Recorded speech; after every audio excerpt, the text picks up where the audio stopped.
हाँ तो प्यारे बच्चों, मैं ज्योग्राफी का सेक्शन भी अभी सॉल्व करने जा रहा हूँ। तो सबसे पहले क्वेश्चन है, आपको लिखना है any one uses of copper. तो कॉपर बेसिकली हर जगह बहुत जगह में इस्तेमाल किया जाता है, इलेक्ट्रिक वायरिंग बनाने में, यूटेंसिल बनाने में, आपके फिर बाकी तरह तरह के अलॉयस बनाने में, जैसे कि ब्रॉन्ज हो गया या फिर आपका ब्रास हो गया, बेल मेटल बनाने में। तो तरह तरह के कंपाउंड में यूज़ करता है, कोई भी एक यूजेस दे सकते हैं। सेकंड क्वेश्चन है, दो इंडियन स्टेट जो इसमें आयरन और मिलता है बहुत ज़्यादा मात्रा में। इंडिया का जितना भी ईस्टर्न पार्ट है वहाँ पे आयरन और बहुत ज़्यादा मात्रा में मिलता है। अब ईस्ट इंडिया का कोई भी स्टेट का नाम सकते हैं, झारखंड, छत्तीसगढ़, उड़ीसा, वेस्ट बंगाल। सेकंड क्वेश्चन है आपका, हीराकुड प्रोजेक्ट कहाँ है? हीराकुड प्रोजेक्ट महानदी रिवर में है, जो कि उड़ीसा स्टेट में लाइक करता है। नेक्स्ट क्वेश्चन है, आपको लिखना है डिसएडवांटेज ऑफ यूजिंग कोल। तो कोल का डिसएडवांटेज बेसिकली क्या है? कोल से पोल्यूशन बहुत ही हैवी होता है। कोल में carbon dioxide, sulphur dioxide, nitric acid तरह के बहुत हेवी कंपाउंड्स होते हैं। सेकेंड डिसएडवांटेज क्या है? कोल की कैलोरीफिक वैल्यू बहुत ही कम है। Calorific value in the sense, अगर आप 1 किलो कोयला जलाएंगे तो उसमें जितना एनर्जी मिलेगा वो आपको 100 या 200 ग्राम CNG जलाने से मिल जाएगा। इसलिए कोल का कैलोरीफिक वैल्यू बहुत ज़्यादा कम होता है। सेकेंड चीज़ क्या है? कोल बहुत ही बल्कि है, जिसे कोल को कैरी करना भी बहुत मुश्किल होता है। अब इसे कोई भी 0 पॉइंट को इलाबरेट करके लिख सकते हैं एग्जाम में। क्वेश्चन नंबर 4 क्या है? आपको न्यूक्लियर पावर प्लांट का एडवांटेज लिखना है।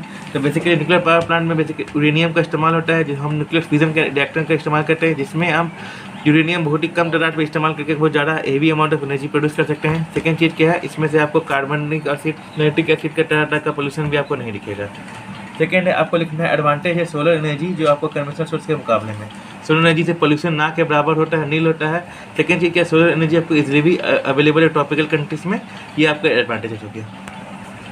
अब क्वेश्चन 3 में हम आते हैं। फिर दो प्रॉब्लम आपको बताना है जो एग्रीकल्चर सेक्टर में इंडिया फेस करता है। तो सबसे पहले सब्सिस्टेंस एग्रीकल्चर। इसका मतलब कि इंडिया में जो फार्म की साइज होती है कंपेरेटिव टू वेस्टर्न कंट्री बहुत ही छोटी होती है, और ज़्यादातर किसान खुद के खाने के भरी उगाते हैं, वो मार्केट में बेचने के लिए इस तरह के यूज़ करने के लिए नहीं करते। तो आप ये पॉइंट ले सकते हैं। सेकेंड चीज़ क्या है? इंडिया में एग्रीकल्चर हेवीली डिपेंडेंट होता है मानसून में। अगर बारिश होगा तभी खेती करना पॉसिबल है, इसके अलावा नहीं है। और इसके अलावा भी बहुत सारे पॉइंट है, जैसे कि फार्मिंग एरिया बहुत ही कम है, फार्मिंग आउटपुट बहुत कम है, और बेसिकली अभी भी फार्मर जो कुछ ही क्रॉप्स उगाते हैं, जैसे कि आपका वीट हो गया, राइस हो गया, और मॉडर्न क्रॉप्स में नहीं आते। तो अब इसमें कोई भी 2 पॉइंट ले सकते हैं। सेकंड क्या है? आपको क्लाइमेटिक कंडीशन बताना है जो कॉटन के लिए अच्छा होता है। तो ये तो आपको ह्यूमिड चाहिए, आपको रेनफॉल रेंज होना चाहिए 70 से 100 सेंटीमीटर के बीच में, इसमें आप कोई भी पॉइंट ले सकते हैं। उसके अलावा नेक्स्ट क्वेश्चन है, स्टेट जो आपका कॉटन का लार्जेस्ट प्रोड्यूसर है, उसका आंसर आपका होगा महाराष्ट्र। नेक्स्ट थर्ड क्वेश्चन है, आपको राइस के बारे में बताना है कि राइस आपको कहाँ मिलता है।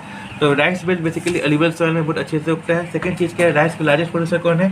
तो वेस्ट बंगाल। इसके अलावा राइस आपको बिहार में, झारखंड में, यूपी में मिलते हैं। थर्ड चीज़ क्या है? In which cropping season rice generally winter season में ग्रो किया जाता है, जिसको हम रबी क्रॉप भी बोलते हैं। सेकंड क्वेश्चन आ जाते हैं, स्टेट जो लार्जेस्ट प्रोड्यूसर शुगर केन का है वो आपका होगा यूपी। थर्ड क्वेश्चन आपका जायद क्रॉपिंग सीजन कब होता है? ये विंटर सीजन में उगाया जाता है, हल्ला मत करना। नेक्स्ट क्वेश्चन है आपका मिनरल बेस्ड इंडस्ट्री और एग्रो बेस्ड इंडस्ट्री के बीच में डिफरेंस। सबसे पहले मिनरल बेस्ड इंडस्ट्री उसे बोलते हैं जो मिनरल प्रोडक्ट पर डिपेंडेंट होते हैं, जो नॉन ऑर्गेनिक सब्सटेंसेस पर डील करते हैं, जैसे कि जमीन के नीचे से आप आयरन निकालें, मेटल निकालें, और सब मिनरल बेस्ड इंडस्ट्री में आएगा। एग्रो बेस्ड इंडस्ट्री वैसे इंडस्ट्री है जो एग्रीकल्चर प्रोडक्ट्स पर डिपेंडेंट करते हैं, जिसपे खेती के द्वारा प्रोड्यूस किया जाता है। इससे एग्जाम्पल आपको मिलेगा आयरन स्टील प्लांट, फिर आपका जितना भी मेटालिक इंडस्ट्री हो गया। एग्रीकल्चर इंडस्ट्री में आपका एग्जाम्पल शुगर केन हो गया। इसके अलावा आपका राइस मिल, तरह तरह के प्रोडक्ट्स आपको एग्रीकल्चर इंडस्ट्री में मिलेंगे।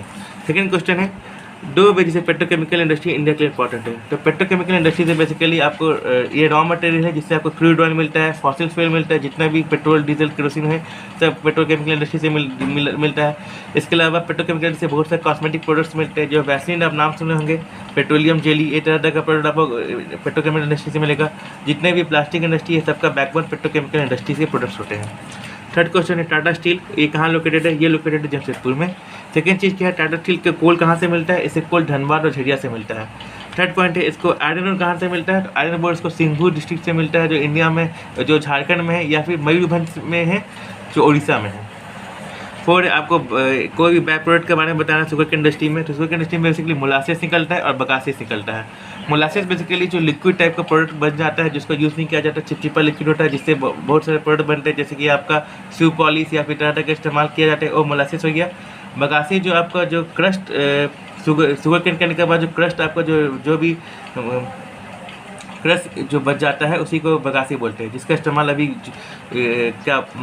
बैग बनाने के काम आ रहा है, या फिर आपका तरह का बैग प्रोडक्ट जैसे कि ईंधन के रूप में भी इस्तेमाल किया जाता है इंडस्ट्री में। सेकेंड चीज़ क्या है, cotton textile industry located coastal इलाका में क्यों होता है, ताकि हम लोग कॉटन हेवी प्रोडक्ट्स होते हैं जो इजीली हम लोग ट्रांसपोर्ट कर सके दुनिया भर में, है ना।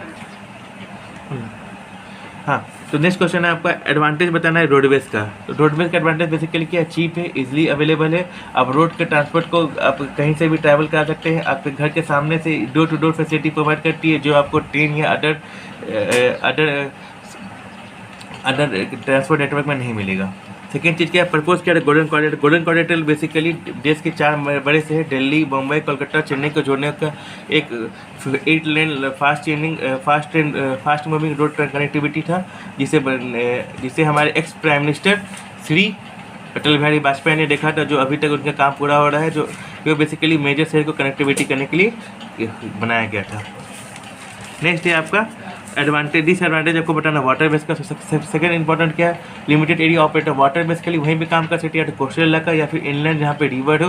बाकी most of the country dry season में रहती है, जहाँ पे वाटर बेस का इस्तेमाल नहीं कर सकते। सेकंड चीज़ क्या है, ये प्रोसेस बहुत ही स्लो है। और थर्ड क्या है, इसमें सीजनल कैरेक्टरिस्टिक है, जिस तरह से जब हेवी रेनफॉल आएगी या बाढ़ आएगी तो हम इसका इस्तेमाल नहीं कर पाएंगे, तो ये इसका डिसएडवांटेज हो गया तो आपका। नेक्स्ट है railway are not develop in north eastern India. अगर नॉर्थ ईस्टर्न इंडिया को आपको पता ही होगा, बेसिकली हिली ट्रेन एरिया है, जहाँ पे आपको बहुत ही ज़्यादा हिल मिलते हैं। प्लेन इलाका बहुत ही कम है, जिससे कनेक्टिविटी करना बहुत ही मुश्किल होता है। सेकेंड चीज़ क्या है, वो इलाका में नेचुरली ब्यूटी है, जंगल बहुत सारे हैं, वहाँ पे बहुत सारे नेचुरल पार्क है, जिसके कारण हम वहाँ पे खेती लाइफ हम वहाँ पे रेलवे कनेक्टिविटी नहीं कर सकते हैं। वहाँ पे पॉपुलेशन भी इस एरिया में बहुत कम है, जिसके कारण लोगों के नहीं होने के कारण वहाँ पे आपका रेलवे नेटवर्क डेवलप नहीं हुआ है। इंसर्जेंसी भी आप सुने होंगे, इंसर्जेंसी नागालैंड या फिर मणिपुर में बहुत सारे उग्रवादी तत्व होते हैं, जो देश में कुछ भी तरह जैसे कि अपना अलग देश का डिमांड करते रहते हैं, जिसके कारण उस एरिया में भी डेवलपमेंट ठीक से नहीं हो पाती। तीनों पॉइंट में कोई पॉइंट नहीं सकता है। नेक्स्ट, एयर ट्रांसपोर्ट आज के समय इजीली क्यों हो गया, सबसे पहले इसका चीप फेयर बहुत सस्ता हो गया है, बहुत ही फास्ट कनेक्टिविटी है, आपको बहुत ही जल्दी एक जगह दूसरा पॉइंट में आपको कनेक्ट करने में मदद करता है।